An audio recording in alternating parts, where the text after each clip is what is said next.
कहानियां अच्छी। अगली मौत किसकी? संजीव अपने दोस्तों राघव और प्रतीक के साथ बियर बार में बैठकर बियर पी रहा था। संजीव आज बहुत खुश लग रहा था। अरे यार, आज की पार्टी में तो मजा आ गया। तुम दोनों दोस्तों के साथ तो मेरी जिंदगी इतनी अच्छी है कि क्या बताऊं कितनी अच्छी है। अरे भाई, अब दोस्ती की है तो जीना मरना सब साथ में। हाँ अरे अरे यार सुनो, जल्दी से एक बियर और ऑर्डर करते हैं ना, एक आखिरी, और उसके बाद ये जश्न यही खत्म हो जाएगा। अरे हाँ हाँ, क्यों नहीं। वेटर, जल्दी से 2 बियर की बोतल लेकर आओ। आज मेरे दोस्तों को जश्न मनाना है, क्यों? इतने में वहां पर एक बहुत सुंदर लड़की छोटे छोटे कपड़े पहनकर हाथ में बियर की बोतल लेकर उसके पास आती है।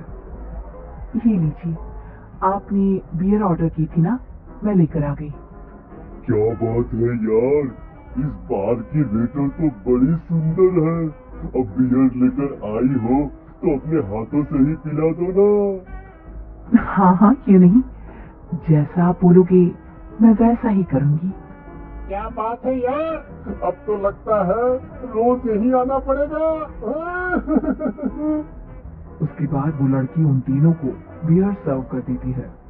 पार्टी करने के बाद वो तीनों अपने अपने घर जाते हैं। प्रतीक, संजीव और राघव को उनके घर छोड़कर जैसे ही अकेला अपनी कार में आकर बैठता है तो अचानक उसे एहसास होता है जैसे उसकी कार की पीछे वाली सीट पर कोई बैठा हुआ है। वो तुरंत पीछे मुड़कर देखता है। तुम यहाँ क्या कर रही हो? और तुम मेरी कार में कब आई? अरे तुम तो बाहर में वेटर थी ना। बस ऐसे ही मेरा दिल कर रहा था आपके साथ आपके घर चलने का, इसलिए मैं आपके साथ चली आई। अरे लेकिन तुम मेरी कार में आई कब? अभी कुछ देर पहले तो यहाँ पर मेरे दोस्त बैठे हुए थे। प्रतीक के इतना बोलते ही उस लड़की का चेहरा खतरनाक तरीके से बदल जाता है। उसकी आंखें पत्थर की तरह सफेद और पूरे शरीर पर नीली नीली नसें उभर आती है। गाड़ी चलाओ, पूरी स्पीड में चलाओ, और अगर तुमने गाड़ी रोकने की कोशिश भी की तो मुझसे बुरा कोई नहीं होगा। डर की वजह से प्रतीक के पसीने छूटने लगते हैं। उसका शरीर बुरी तरह से कांप रहा था। प्रतीक बिना कुछ सोचे समझे कार को फुल स्पीड से चलाना शुरू करता है। चलते चलते वो शहर से दूर एक पहाड़ी पर पहुंच जाता है और सामने अब सिर्फ पहाड़ी का किनारा दिख रहा है, जिसे देख प्रतीक घबराकर अचानक से कार को ब्रेक लगाता है। देखो देखो देखो देखो, मुझे छोड़ दो मुझे। अगर मैंने गाड़ी जरा से भी आगे बढ़ाई तो हम दोनों नीचे गिरकर मर जाएंगे। ये तो तुम्हें पहले सोचना चाहिए था ना। अब कुछ नहीं हो सकता।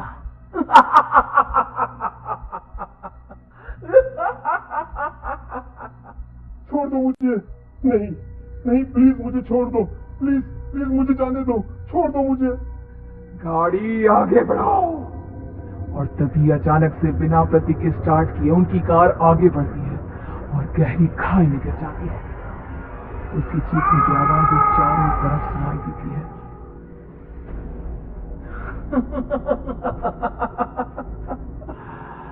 तुझे मारकर मेरे कलेजे में जल रही आग को थोड़ी शांति तो मिल गई, लेकिन अभी ये कहानी खत्म नहीं हुई। और फिर अगले दिन राघव और संजय को पता चलता है कि प्रतीक की पहाड़ी से नीचे गिरकर मौत हो गई। अरे कल रात की तो बात है यार, हम सब बैठकर पार्टी कर रहे थे, लेकिन मेरी एक बात समझ में नहीं आ रही। राघव शहर से इतना बाहर उस पहाड़ी पर इतनी रात को क्या करने गया था? अरे यार, वही सोचकर तो मैं भी परेशान हूँ। हम दोनों को छोड़ने के बाद तो वो सीधा अपने घर जाने वाला था, और वो आत्महत्या क्यों करेगा भाई? कल रात तक वो कितना खुश था, हमारे साथ सेलिब्रेट कर रहा था। हाँ, लेकिन पुलिस ने तो यही कहा है कि प्रतीक ने अपनी कार को जानबूझकर पहाड़ी से नीचे गिरा दिया और आत्महत्या कर ली। अरे यार, संजीव मेरी तो कुछ भी समझ में नहीं आ रहा है। चल ठीक है, अब मैं अपने घर जाता हूँ। Okay bye. राघव अपने घर में अकेला था। दोपहर का वक्त था। तभी दरवाजे की घंटी बजी। कौन है? अरे 1 मिनट रुको, अभी आता हूँ। राघव ने जैसे ही दरवाजा खोला उसने देखा कि सामने एक बहुत खूबसूरत लड़की खड़ी हुई है। कौन है आप और यहाँ किससे मिलने आई हैं? देखिए ना, बाहर बारिश शुरू हो गई थी, मेरी गाड़ी खराब हो गई है। आपका घर नजर आया तो सोचा कुछ हेल्प ले लेती हूँ। क्यों नहीं, आइए ना, आइए आइए। मेरे कपड़े पूरे भीग चुके हैं, क्या आपके पास टॉवेल मिलेगा प्लीज? राघव अपने बाथरूम से एक टॉवेल लाकर उस लड़की को देता है। थैंक यू सो मच, अब मैं चलती हूँ। अरे इतनी क्या जल्दी है? आप चाहे तो बारिश रुकने तक यहाँ पर रुक सकती है। हाँ। लड़की ने पलटकर राघव की तरफ देखा। नहीं, मुझे जाना होगा, मेरा काम बाकी है। और वो वहां से चली गई। उस लड़की के जाने के बाद राघव अपने बाथरूम में नहाने के लिए गया और जैसे ही उसने बाथरूम में देखा तो उसका टॉवेल वहीं पर लटका हुआ था। उसने टॉवेल हाथ में लिया तो देखा कि उसका पूरा टॉवेल खून के धब्बों से सना हुआ है। अरे अरे ये क्या? ये टॉवेल तो मैंने उस लड़की को दे दिया था। ये वापस मेरे बाथरूम में कैसे आ गया? और इस पर ये खून के धब्बे कहाँ से आ गए?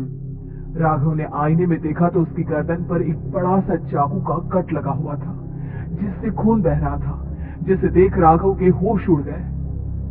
हाँ, अरे ये क्या?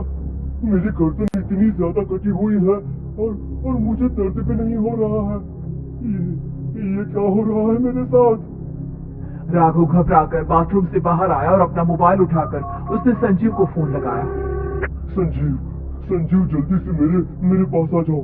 मुझे लगता है कुछ बहुत बड़ी गड़बड़ है, जल्दी आ जाओ। उधर से आवाज आई, लेकिन वो आवाज संजीव की नहीं बल्कि एक लड़की की थी। कुछ अजीब नहीं हुआ है, बस तुम्हारी मौत तुमसे मिलने आई थी और तुम्हें मार कर चली गई। अब तुम इस दुनिया का हिस्सा नहीं हो राघव, इसलिए तुम्हें अपनी गर्दन के कटने का दर्द भी महसूस नहीं हो रहा। नहीं, ऐसा नहीं हो सकता, ऐसा नहीं हो सकता। कौन हो तुम? तुम्हारी मौत।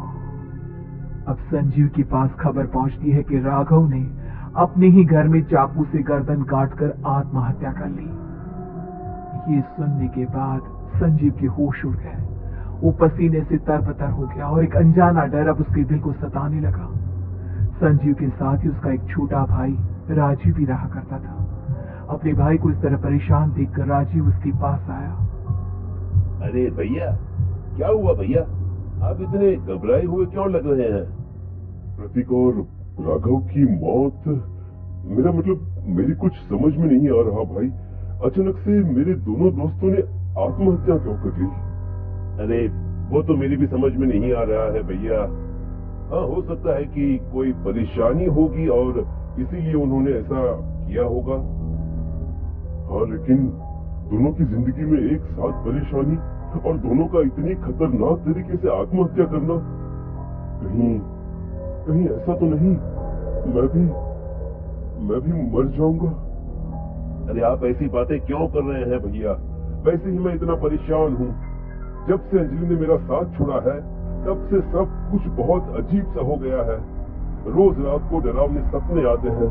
ऐसा लगता है जैसे अंजलि बार बार मेरे सपनों में आकर मुझे डराने की कोशिश करती है। अंजलि का नाम सुनते ही संजीव की आंखें फट गई और उसके गले में आवाज अटक गई। उसके चेहरे पर घबराहट साफ नजर आ रही थी। कौन थी वो लड़की जिसने प्रतीक और राघव को आत्महत्या की आड़ में मौत की घाट उतार दिया? और कौन थी अंजलि जो बार बार राजीव के सपनों में आकर उसे डरा रही थी? अंजलि का नाम सुनकर संजीव इतना घबरा क्यों गया? इन सवालों की जवाब जानने के लिए देखिए इस खतरनाक कहानी का अगला भाग।